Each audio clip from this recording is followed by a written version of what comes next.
Aku rasa macam pernah viral kedai ni. Jom. Lokasi dia dekat Bandar Sarjana Putra.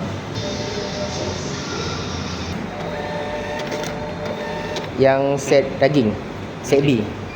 B kan? Set B satu, dia set sekali dengan air kan? Pukul makan ni. Makan sini.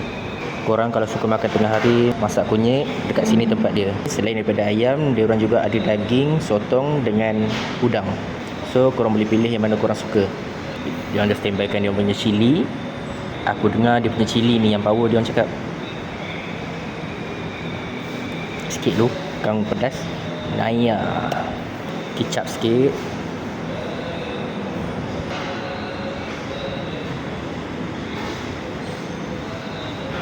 Bismillahirrahmanirrahim. Lembut daging dia. Sedap pula tu. Kena pula dengan dia punya cili ni. Cili dia pedas, tapi bukan pedas macam ayam gepuk tu.